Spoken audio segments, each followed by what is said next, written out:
안녕하십니까. 이름영어 이미랑 원장입니다. 2023학년도 겨울방학 특강 중에 문법 심화반 설명드리도록 하겠습니다.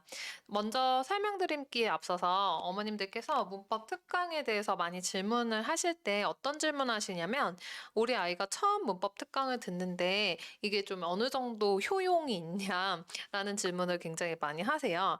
일단 두 가지로 나눠질 것 같아요. 문법 특강을 듣는 친구들 중에서 많이 노출을 시켰는데 문법 용어를 한 번도 공부해보지 않은 친구들, 성적이 좋게 나왔지만 그래도 조금 문법 용어를 한 번도 접해보지 못했으니까 그런 부분을 메이크업을 해줘야 된다. 중학교 올라가기 전에 그런 용도로 듣는 학생들도 있고요. 두 번째는 문법을 정규 때 일반 어학원 말고 학습 영어를 해서 문법을 정규 때 듣기는 듣지만 공부를 하지만 각 파트별로 들을 땐 이해가 가다가 한꺼번에 섞여서 나오면 누락이 있는 친구들이 한 큐에 쭉 정리를 복습하듯이 하는 경우들이 있어요. 그래서 두 가지 다 상관없거든요. 그런 친구들 다 섞여서 듣는데 저희가 일단 요번에 시험을 다 봤어요. 이전에는 상담을 통해서 어머님들이 결정을 하시게끔 했지만 일단 시작을 하고 나서 너무 어렵다, 너무 쉽다 이런 피드백들이 있어서 일단 정규 테스트지 저희가 정규 입반하는 테스트지로 문법 특강을 들을 친구들도 다 테스트를 받고 커트라인은 50개 중에 28개 미만은 기본반 그다음에 또 이상은 또 심화반을 듣게끔 했는데요. 심화반 성적이 나왔어도 아까 말씀드렸다시피 문법 용어를 한 번도 들은 적이 없다. 그래서 기초부터 한번 듣게 하고 싶다 하시는 경우는 예외적으로 기본반을 듣게 됩니다. 네, 그리고 이제 심화는 제가 직접 담당을 하고요. 기본반은 저희 전상화 선생님, 고은숙 선생님이 담당하게 되었어요. 문법 심화 특강, 네, 조금 그래서 어떤 친구들이 듣느냐? 중학교 2, 3학년 올라가는 학생들이 내신을 조금 더 확실하게 잡아주기 위해서 3월달 되기 전에 문법 겨울방학 특강 듣는 프로그램 안내드리도록 하겠습니다. 첫 번째로는 수강 기간 및 회차이고요. 저희가 1월, 2월로 나눴어요. 이전에는 여러 번 저희가 회차별로 이제 매해년마다 진행을 했을 때 이 여러 가지 일들이 굉장히 있는데요. 요새는 봄방학이 많이 없고 또 이제 다 12월까지 계속 학교를 가다가 1월부터 방학을 하는 경우들이 많아서 이렇게 적용을 시켰고요. 처음에는 제가 문법 특강을 들어도 효용이 많이 없는 것 같은 친구들이 많아서 매일매일 하는 특강을 했었어요. 그렇다 보니까 학생들이 수학 특강도 해야 되고 방학 때 할 것들이 많은데 영어만 할 수는 없다라는 의견들이 많아서 일단은 월화 목금으로 정해서 월화 또는 목금 일주일에 2번 와서 듣고 대신에 시간을 길게 잡았습니다. 그리고 1월, 2월로 나눴어요. 이전에 저희가 1월만 진행하고 2차적으로 또 2월도 진행을 했는데 그게 아니라 1월, 2월이 세트예요. 그런데 저희가 중간에 설날이 껴져 있어서 이렇게 1월은 3주차 20일에 종강이 되고 2월은 다시 2월 6일부터 24일까지 수업이 진행이 되는데요. 이게 전체가 2번 반복하는 게 아니라 6회차를 듣고 보시면 2일, 6일, 9일, 13일, 16일, 20일 월급반을 예를 들면 화목발은 3일, 5일, 10일, 10일, 17일, 19일 이렇게 해서 6회차를 듣고 2월달도 마찬가지로 6회차를 듣는 그러한 수강 기간을 가지고 있고요. 저희가 2월에는 이제 여기가 이제 24일 날에 종강을 하게 되고 27일, 28일 요때는 클리닉 시간이요. 그래서 뭐 뭔가 빠졌다. 그리고 잘 이해가 안 간다. 선생님이 요청을 한다라고 하면 나올 수 있고요. 3월 1일입니다. 여기는 이렇게 3일 동안 클리닉이 진행이 될 예정이에요. 말씀드렸다시피 다시 월금, 화목, 주 2회 4시간 그리고 결석 보강이나 좀 부족한 친구들은 클리닉이 3회차 이루어진다. 그리고 이제 각각 회차별로 문법 파트 보기 쉽게 저희가 1월, 2월로 나눴고요. 각 회차별로 1차 아이들이 문장 종류, 뭐 명사, 관사, 파트 모르는 경우들이 있기 때문에 문장 구성 요소부터 들어가고요. 2차는 문장 형식, 3차 관계사, 4차 시제, 12시제 다 배우는데 완료 시제랑 완료 진행 시제 심하다 보니까 완료 진행 거기에다가 수동태가 또 결합이 된 형태를 나중에 또 배우게 될 거예요. 그래서 5차는 수동태. 좀 이따 이제 조금 더 자세하게 설명을 드릴 거예요. 수동태가 기본반은 어디까지 이루어지고 심화반은 어디까지 이루어지는지. 네, 그리고 6차는 조동사, 그리고 간접 부분 파트가 사실 문장 종류에 들어가야 되는데 여기를 아이들이 제일 많이 틀리거든요. 그래서 또 따로 6차의 조동사가 조금 쉬운 것 같아서 같이 진행을 할 예정입니다. 그리고 7차는요, 준동사, 부정사, 그리고 8차 동명사, 그리고 분사, 분사구문, 10차는 가정법, 그리고 형용사 비교, 부사 전치사 이런 식으로 진행이 될 예정이에요. 네, 그리고 수업으로 들어가 보겠습니다. 수업은 말씀드렸다시피 12시, 오후 12시부터 오후 4시까지 총 4시간으로 진행이 되는데요. 1교시, 2교시, 3교시, 4교시 각각 수업 플로우 설명해 드릴게요. 일단 1교시에 처음 오자마자 지각을 하면 안 되겠지만 학생들이 오자마자는요.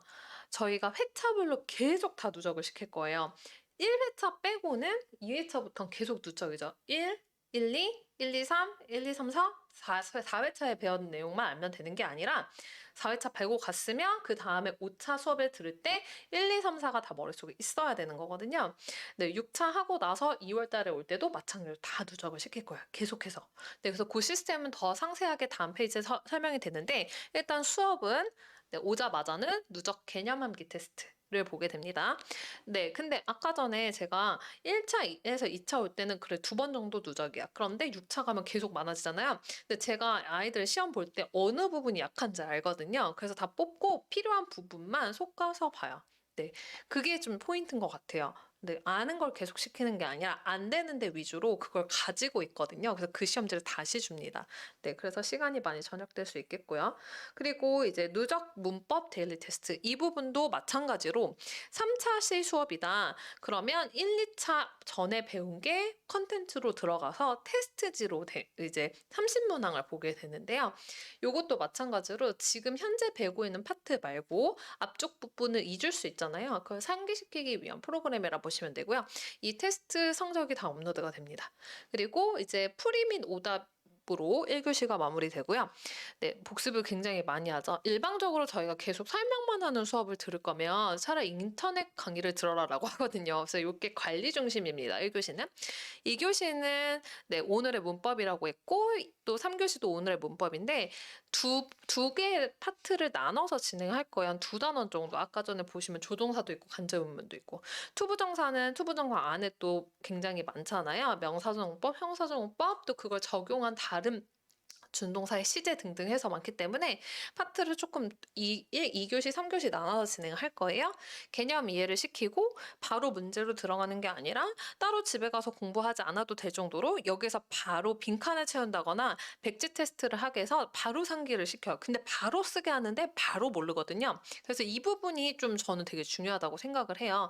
개념 이해를 시킨 다음에 문제에 적용시키는 게 아니라 암기를 시킨다. 암기가 그게 바로 했는데 안 되는 거면 집에 가면 더 생각이 안 나거든요. 네, 그래서 빈칸을 채우면서 상기시키고 그 다음에 이제 문제를 적용시키고 풀이한 다음에 오답을 수정시킵니다. 오답 노트를 하는 건 아니고요. 이제 오답이라는 거는 문장에서 오류들이 있는 것들을 수정시켜요. 그리고 이유를 쓰게 합니다. 네, 마찬가지로 3교시도 이렇게 15분, 10분, 30분 이런 식으로 나눠서 문법 파트가 이게 2개 정도 2교시, 3교시 진행을 한 뒤에 이제 4교시로 갔어요. 3시가 됐어요. 3시에는 이 2교시, 3교시에 했었던 오답 노트를 추릴 건데요. 만약에 1교시에 누적 복습을 할 때 너무 많이 틀렸다. 그러면 그 부분들도 오답 노트를 하게 될 거예요. 여기 안에서 못한 것들. 그런데 여기서 포인트는 추려서요. 같은 패턴을 틀렸다. 그럼 계속 오답 노트를 하는 것보다 그 패턴 안에서 필요한 개념을 정리하고 그 개념을 암기하는 게 중요하거든요. 저희가 소수 정해다 보니까 이 부분을 각각 개별적으로 맞춰서 제가 판서식이 아니라 돌아다니면서 아이들이 제대로 하고 있나 관찰하고 피드백을 바로바로 줄 거예요. 이걸 숙제로 하게 되면 이미 잘못해온 것을 다 수정하는 그런 허비가 있잖아요. 시간 허비가. 근데 이거는 진행하면서 계속 제가 해라 하고 두는 게 아니라 하나씩 보면서 피드백을 줄 거예요. 네, 그리고 20분은 또 1차, 2차 파트 문제 풀기 뭐냐면 2교시, 3교시에 문법 파트 한 2개 정도 나간다고 했잖아요. 그래서 그거를 추가적으로 수업 시간에 더 많이 풀고 그 다음에 풀이한 다음에 총정리 오늘 한 걸 리뷰해서 마무리하는 4시간 수업입니다. 네, 그리고 빈칸 개념 테스트를 어떤 식으로 진행하는지 보여드리도록 할게요. 간접의문 파트를 아이들이 많이 틀린다고 말씀드렸잖아요. 근데 간접의문 파트, 의주동, 의문사, 주어, 동사 이렇게 쓰는 거야 하면서 개념, 그 기본 개념만 가르치는 게 아니라 심화반에서는 간접의문이 나올 수 있는 경우의 수, 의문사가 있을 때랑 없을 때. 근데 의문사이자 주어이고 요걸 제일 많이 틀리거든요, 아이들이. 의문사이자 주어인 거. 그 다음에 또 의문 형용사, which season, how, what time 이게 세트인 경우 있는데 그걸 또 떨어뜨렸어요. 이 밑에는 생각 동사라는 게 나오거든요. 생각하는 동사, think, believe 이런 동사들이 나왔을 때는 뭐를 앞으로 보내야 돼? 의문사를 앞으로 보내야 돼. 근데 그게 바로 주어였어? 그럼 그거 빼고 동사까지. 그러니까 모든 틀릴 수 있는 경우의 수를 좀 약간 체계적으로 정리를 해놨고요. 사실 문제를 많이 안 풀고 여기 이 개념을 정확하게 외운 다음에 이걸 적용해서 빈칸 테스트를 여기를 보잖아요. 이게 사실 프랙티스 문제라고 보시면 되는데요. 이것만 제대로 해도 결과가 괜찮게 나옵니다. 네, 아까 말씀드렸죠. 간접 의문문을 아이들이 잘 틀리는 경우에서 실전 기출에서는 의문문에서 의문사이자 주어인 경우가 겹쳐서 나와요. 그런데 생각동사. 그러니까 세 개의 포인트가 섞여서 나오는 거죠. 그런 모든 경우의 수를 저희가 개념지로 이렇게 지도하게 됩니다. 그래서 개념 빈칸 테스트는 이런 식으로 진행이 된다. 네, 그리고 기본반이랑 심화반의 차이를 제가 설명할 때도 조금 설명을 드렸는데요. 일단 수동태 파트를 예를 들었어요. 수동태라고 하면 아까 그 간접문에서 의주동이 메인 개념이었다시피 PP가 형태가 메인 개념이에요. 기본 반에서는 PP를 가지고 또 틀립니다. 그래서 요거 암기가 들어가고요. 그리고 기본적으로 형식별 수동태, 시제별 수동태까지만 들어가요. 그런데 심화 반에서는 기출에서는 또 의문문이 나오거든요. 근데 의문문의 수동태도 마찬가지로 경우의 수가 지금 이와 같이 4개로 되어 있어요. 근데 아이들이 의문사가 없는 의문문, 또 의문사가 있는데 목적어인 경우가 있고 의문사가 주어인 경우가 있어요. 근데 이런 것까지 다뤄주지 않는다. 물론 똑똑한 아이들은 기본 개념만 가지고도 맞지만 이렇게 지금 경우의 수로 딱딱딱 나눠주지 않으면 이렇게 트레이닝하지 않으면 이거 생뚱맞네. 프랙티스 문제에선 이런 게 잘 안 나오거든요. 그래서 이런 것들을 다 대비를 개념지에서 시킨다. 의문사인데 또 부사. 그러니까 의문사가 없는 의문문은 의문사 안 쓰고 비동사만 앞으로 보내면 돼요. 근데 의문사가 주어인 경우랑 의문사가 목적어인 경우랑 의문사가 부사인 경우 다 다르거든요. 그래서 아이들이 부사인 경우는 안 어려운데 주어인지 목적어인지 요건 좀 헷갈려해요. 그래서 이렇게 개념지만 봐도 심화반이랑 기본반이랑 조금 다르구나 이렇게 보실 수 있을 것 같아요. 근데 이제 기본반이어도 내가 성적이 혹시 좀 안 나와도 내가 이것까지 도전해보고 싶다 이렇게 해서 듣게끔 했어요 옛날에. 근데 중간에 많이 포기하기 때문에 갈랐어요. 자, 그리고 문제풀이로 가겠습니다. 문제는 말씀드렸다시피 거의 실전 스타일의 기출이나 실전 스타일의 문제를 풀어요. 프랙티스 스타일 풀지 않고요. 문제 풀이를 할 때 어법상 틀린 문장은 할 때 좀 이거 관계사 파트거든요. 네, 좀 잘 보일 수 있도록 이렇게 끊으라고 하는 필기하라고 하는 파트들을 수업 시간에 많이 강조를 하는데요. 여기서 틀린 부분을 답만 고르는 게 아니라 이 부분을 고치게끔 그리고 이 개념을 간단하게 정리할 수 있게끔 수업을 진행이 될 거예요. 네, 그리고 이제 저희가 문법 특강이 지금 이거 필기한 거를 제가 캡처를 한 거예요. 제가 이제 이전 옛날에 아이패드로 이제 개념지에다가 뭔가 설명을 한 걸 캡처를 한 건데 아이들도 굉장히 열정적으로 이 부분을 다 암기를 하고요. 그러니까 훈련식 그냥 듣고 흘려버리는 게 아니라 다 필기를 꼼꼼히 하고 완벽하게 그림 외우듯이 외우고 그 다음에 또 누적식 아까 말씀드렸던 한 파트 외우고 이해 갔어가 아니라 두 파트, 세 파트, 네 파트 배웠을 때 앞쪽까지 다 누적. 그런데 이제 문제 개수는요 뒤쪽으로 가면서 더 늘어나진 않아요. 30개를 계속 유지하는데 앞부분에 못했던 걸 아이들이 많이 틀렸던 거 위주로 제가 속아서 막 이렇게 넣을 거예요.